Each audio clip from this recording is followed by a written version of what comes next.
Greetings and welcome to our July edition of A Few Minutes with the President. I hope it's been a wonderful summer today for all of you in the Roncalli family. Before you know it, we'll be kicking off the next school year and welcoming the newest group of Royals, the class of 2030. Boy, does that make you feel old.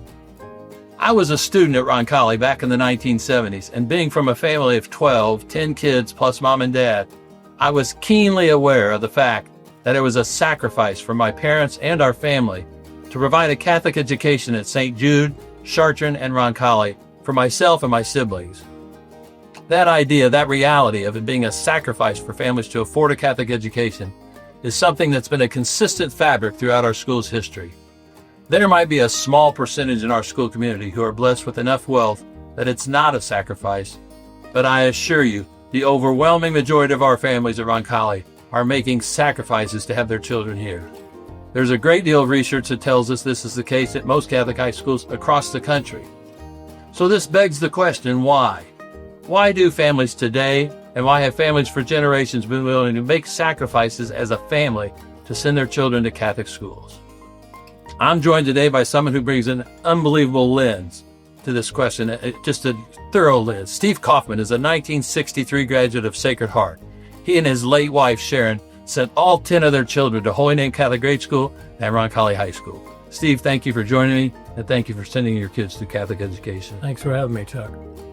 Assuming that providing a Catholic education for all your children came with a sacrifice, why do that? Why did you and your late wife decide to make that decision? Well, I think that when the children first come into the world, their number one person is their mother, okay? And so after being raised by the mom, we wanted to make sure those values that she was teaching were reinforced in school. Yeah. So that's why we went to Holy Name in Roncalli for that reinforcement. Yeah. To go back to your time at Sacred Heart, was that a sacrifice for your family back in those days at Sacred Heart? Oh, I mean, I'm sure it was. Yeah. Because even though the tuition might not have seemed like very much today, it was a lot back then. And transportation was a problem. Really? Because there was no busing, no bus. We hitchhiked a lot. Wow. Which you wouldn't want to do today. Yeah. Let's jump back to you and your late wife Sharon's your decision. So what types of sacrifices would you and your family have to make for your kids to go to Holy Name in Roncalli? Well, Sharon always said we were tuition poor. Okay. Because she, it just seemed like it was a lot of money. Sure. Because she, being a convert, didn't go to Catholic schools. But she would tell you it was worth every cent of it. Yeah. I would remind our viewers, too, that Steve and his late wife Sharon sent 10 kids to Holy Name in Roncalli before any voucher or school choice scholarship program existed. So this was back in the days where it was just full bore. So again, thank you for that huge sacrifice you made.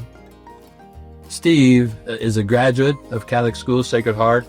He taught in Catholic schools. His kids all went to Catholic schools. He's a generous supporter of Catholic education. Big picture, Steve, what's the contribution that Catholic schools make to our city, our state, and our country? Well, it's easy if you look at a lot of the leaders across the state, the city, and national. There's a lot of Catholics. Yeah. They're people who went to Catholic schools. Even non-Catholics go to Catholic schools. I mean, Brebeuf's an example. I know you have some non-Catholics here. I think the discipline and the work ethic that's required all translate into things that make you successful in whatever form of business you go into. Yeah. Even anything else you'd like to add in terms of big picture, in terms of Catholic education or Roncalli? Well, obviously, when you come to any school, you want to get educated for the world. Mm-hmm. And it's not just all intelligent kids. It's not just all good athletes. My grandson, Will, who has Down syndrome, came to Roncalli, and he loved every second of it. And I think the students at Roncalli probably learned more from Will about life than Will learned from Roncalli, no offense, okay? Because some of them, all the students that went through here, or St. Francis and Clare, some of them will have a Down syndrome child someday. Right. And they'll say, oh, well, I know Will, he was cool. Yeah. So that's a valid point, Steve.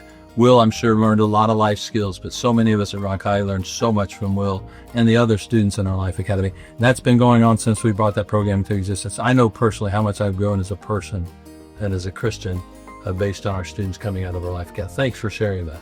And thank you once again to Steve and his late wife Sharon for their tremendous sacrifices that they made and continue to make, quite frankly, on behalf of Catholic education. And thank you as well to all of you out there, so many of you who listen to our videos and watch our videos, who are also currently making similar sacrifices as well. I assure you it's an investment you will never ever regret.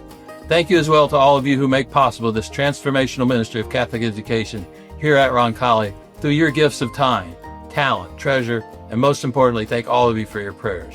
Until next month, God bless you. Go Royals, and St. John the 23rd, pray for us. Thanks, Chuck. Thanks for having me. Thank you.